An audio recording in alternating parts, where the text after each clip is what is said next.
Section 4c is registration of securities under the Uniform Securities Act, so under state securities law. Not only must you as an agent be registered, your broker-dealer must be registered as well, and the security that you're going to be selling must be registered too, unless the security that you're selling is an exempt security. If that is the case, then no registration is necessary. Or if you're selling the security through an exempt transaction. For example, when you're selling a security through a private placement, the way in which you're selling it is an exempt transaction, and it's very strict under state law. Because you're selling it in this strict manner, then registration of the security does not become necessary either. We talked about the definition of a security and the Howey test in a previous section.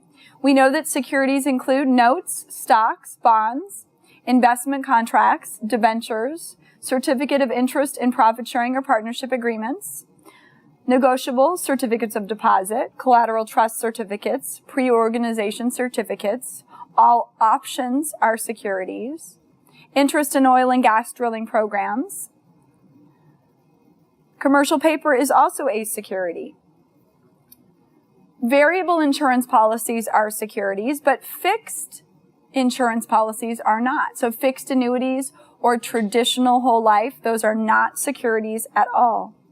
Retirement plans are not securities either. So be careful on that. A KEO, that's a retirement plan for the self-employed, it's not a security. The KEO in and of itself. Now what's in the KEO could be securities, but you can't sell your KEO to someone else. Just like your TSA is not a security, your IRA is not a security. The IRA could have securities in it, but the retirement account itself is not a security. Your checking, your savings accounts are not securities.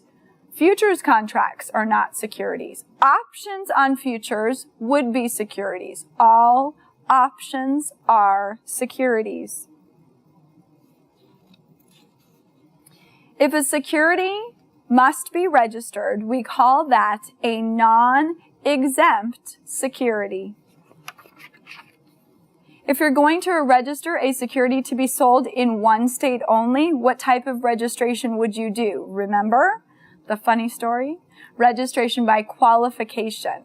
If the issuer has never sold securities before and going to sell in more than one state, you would do registration by coordination. If the issuer has sold securities before, been in business a minimum of 3 years, then they're allowed to do the notice filing at the state level. Full registration federally, but the notice filing at the state level. A securities registration is effective for 1 year from its effective date.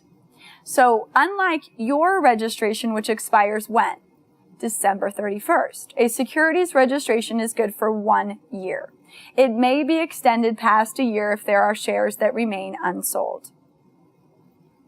Reasons why the administrator may deny, suspend, or revoke a securities registration. The administrator may issue a stop order denying, suspending, or revoking a securities registration if it's in the public interest to do so, if the registration statement is misleading or incomplete, if any officer of the issuer has been convicted of a securities crime, if the security is subject to court injunction, if the offering is fraudulent, or if there are excessive or unreasonable offering expenses or promoter fees. Now, we're going to make a list of exempt securities and exempt transactions. When you get into your test and sit down and log into the time of your test, I suggest you write a few of these down. Not all of them, but a few of them. Because the test likes to ask you questions about what are exempt securities and what are exempt transactions. So you have to just properly categorize them, if you will. They're not hard. You actually know way more than you think you do. So you're going to help me make this chart. On one side, we're going to put exempt securities. Actually, we're going to do that on one board. And on the next board, we're going to put exempt transactions.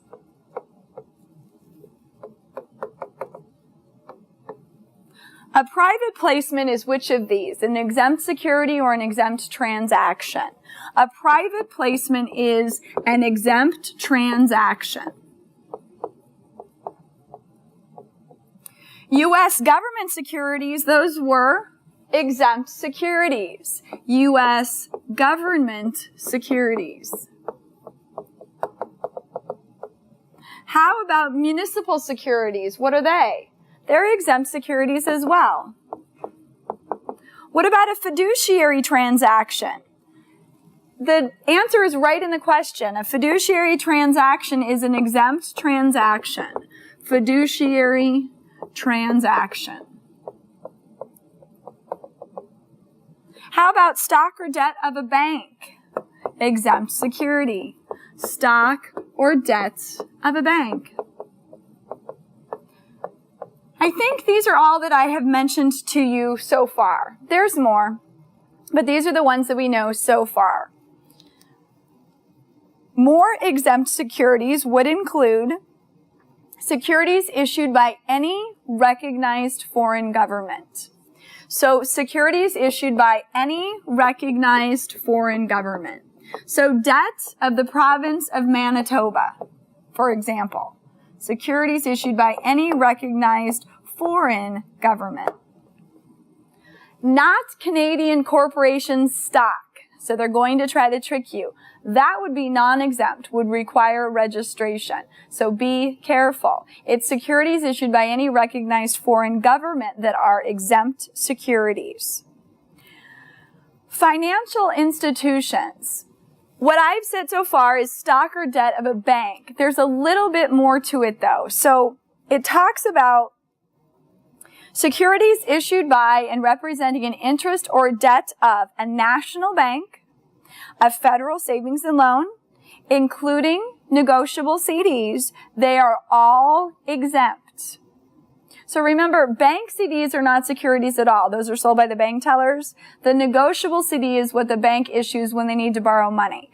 They are money market instruments. They are exempt securities.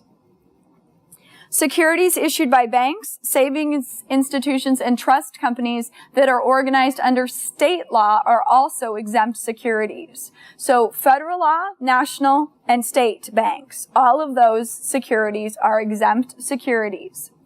Securities issued by credit unions and industrial loan associations are also exempt. However, securities issued by bank holding companies are non-exempt. So if you think of a big bank out there, and there's a lot of banks that are publicly traded, meaning that they have stock that trades in the secondary market.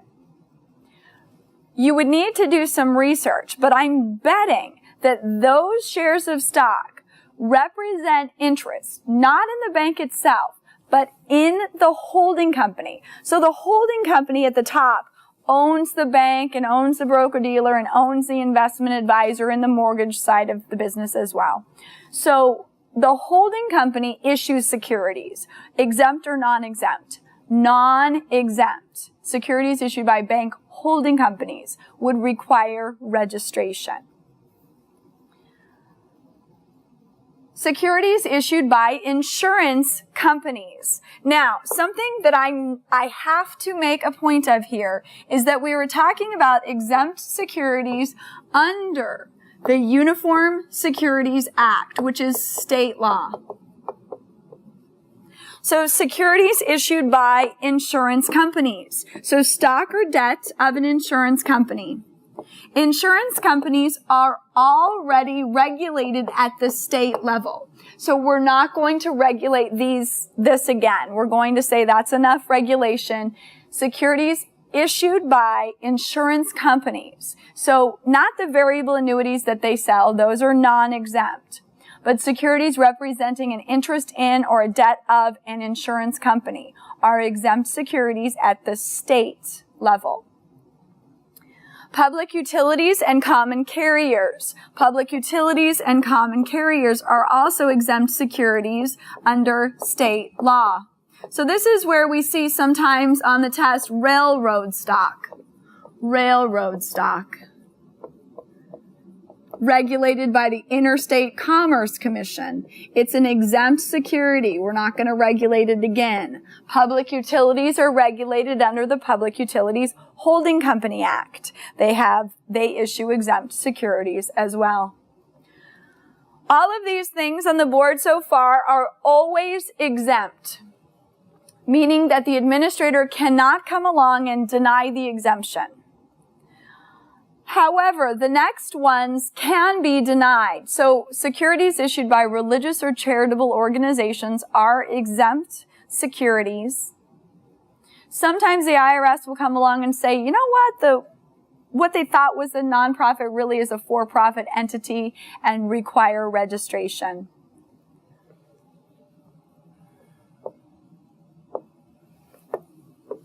So I'm going to continue on my list with exempt securities. These are ones, though, that may lose their exemption. Religious or charitable organizations.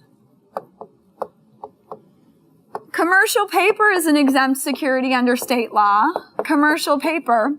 If you remember back, commercial paper is issued by a corporation when they have a temporary cash flow crisis. It has a maximum maturity of 9 months.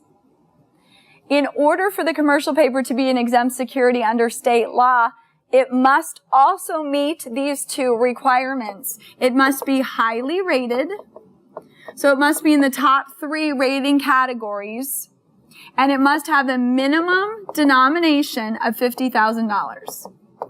It must have a minimum denomination of $50,000. So if the security has a B rating, if the commercial paper has a B rating, it's non-exempt, requires registration under state law. It has to be highly rated, and B is not in the top 3 rating categories for any of the rating companies. If it had a denomination of $25,000, then it would require registration at the state level. In order for it to be an exempt security under state law, it must be highly rated and have a minimum denomination. All commercial paper is issued by a corporation for a temporary cash flow crisis and has a maximum maturity of 9 months. Employee pension and profit sharing plans are exempt securities under state law. Employee pension and profit sharing plans, so long as the employee pension or profit sharing plan is filed with the state securities administrator a minimum of 30 days before it begins. Federally covered securities, such as shares of a mutual fund, are exempt from state registration because where are they registered? Federally. Federally covered securities are registered federally. So anytime a company that's out there trading in the national market system decides to sell more shares, the more shares are only required to be registered at the federal level. Federally covered securities are exempt from state registration. Now, not all securities are federally covered. Some of the micro cap, nano cap, and even some small cap stocks won't fall under the federally covered security rule. So that is our list for exempt securities. How about some more exempt transactions? So most transactions are exempt, to be honest.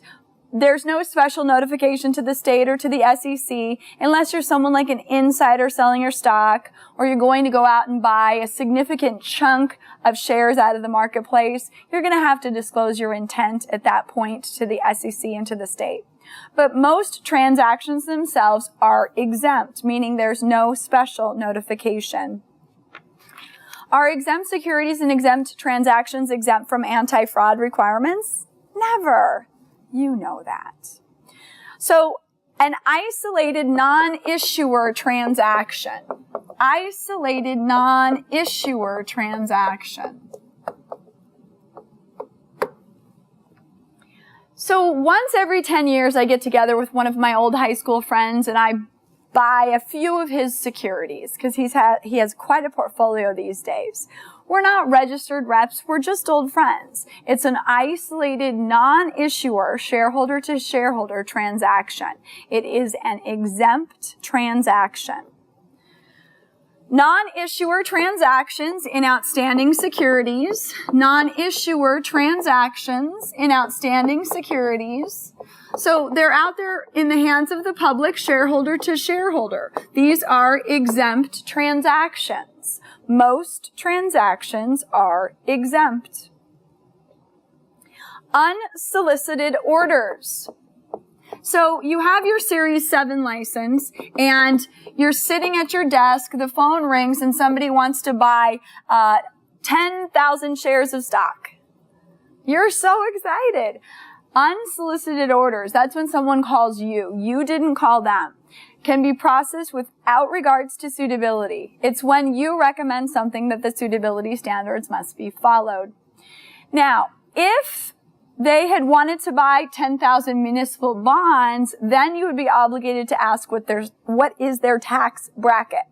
Because we know we only sell muni bonds to investors in high tax brackets. If they have no tax bracket, they can still buy those muni bonds, but I would have them sign a letter, CYA, so that they don't sue you later on saying, Susie said she doesn't recommend that because I have no taxable income, I should not buy these muni bonds, but I'm going to buy them anyway. So I would have your client sign something like that. But unsolicited orders are exempt transactions. Issuer transactions. Transactions between the issuer to the underwriter. So most of the time when a company does an IPO, the broker-dealer firms that form the syndicate make what is called a firm commitment, which means they buy all of the company's stock. That doesn't mean that those broker-dealers are now going to own that company. It means that they're going to sell those shares to the general public in the IPO. So the transaction between the issuer to the underwriter in a new issue is an exempt transaction. Transactions by certain persons. These are the fiduciary transactions. If you are an executor, an administrator, a sheriff, a marshal, a receiver, a trustee in a bankruptcy, a guardian, or a conservator, these are exempt transactions. Transactions with financial institutions. Transactions with financial institutions are exempt transactions. So transactions with other broker-dealers, transactions with banks or savings institutions or trust companies, transactions with insurance companies or registered investment companies, or transactions with a pension or a profit-sharing plan. These are exempt transactions, and that's where the bulk of the trading occurs these days. Here's the private placement rule. I told you that we'd get to it. Here it is. So this is a way in which a company that wants to sell some shares of stock can raise some money without having to file a registration statement. The person that organizes this private placement cannot get paid a commission. No commissions can be paid. And there can be no more than 10 offers. No more, this is the Uniform Securities Act, state securities law. No more than 10 offers may be made. People are purchasing for the purposes of investment. So this is the private placement rule. It allows an unregistered, non-exempt security to legally be sold. It's a way for the company to raise some capital without incurring the expenses that they would incur if they filed a registration statement. It also means they don't have to release as much financial data, the company itself. Pre-organization certificates are also exempt transactions. A pre-organization certificate. This is the step before an issuer would do an IPO. This is really just a letter of interest. There can be no more than 10 subscribers. Nothing is paid. It's not an obligation to buy stock if the company has an IPO. It's just really a letter of interest. A pre-organization certificate is an exempt transaction. And the last one is transactions with existing security holders. So transactions with existing security holders. Exempt transaction. So the rights offering is an exempt transaction. Or the bondholder that had warrants detaches their warrants and uses them to buy shares of common stock. That's an exempt transaction. No commissions can be paid.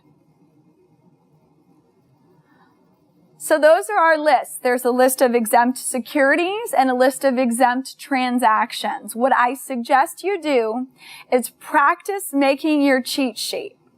I get this a lot. Students want me to make them one. I can't. Because what you have a hard time with is different from what I might feel is challenging. And it's different for everybody. So what happens is that you practice making a cheat sheet, and maybe there's a few exempt securities and a few exempt transactions on there. And then when you get down to the test, students ask me this all the time. Can I take my cheat sheet with me? No, you cannot. Of course not, but people still ask, so I have to tell you. You are given a blank piece of paper. Wait for the time of your test, because if you write down anything before the time your test starts, they will get very angry. And the last thing you want is an angry proctor before you take a test. Log into the time of your test, and then write a few of these down. Write everything down that you were having a hard time with, and then it'll be there for you. And then you'll do well on your exam. The person claiming an exemption has the burden of proof. So if you're saying it's a private placement, it's your burden of proof. If you make 11 offers in a private placement, no longer is it a private placement. Then the security must be registered. It is no longer an exempt transaction.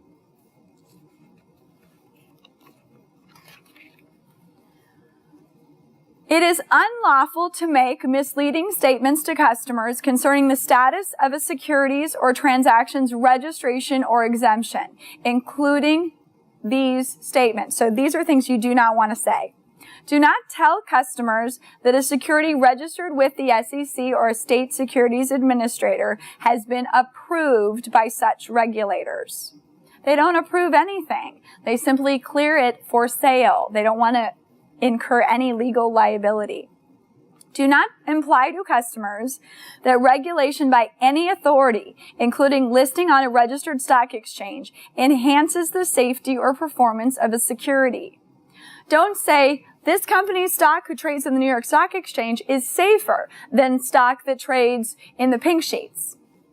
We feel like it's safer, but don't say it to your client. There's market risk no matter where that security trades. The administrator has the authority to inspect a broker-dealer and to conduct investigations inside the state and outside of the state, in public or in private. And the administrator does have the authority to subpoena witnesses. That concludes our discussion for registration of securities under the Uniform Securities Act. Make sure you do well on your section quiz. Have fun.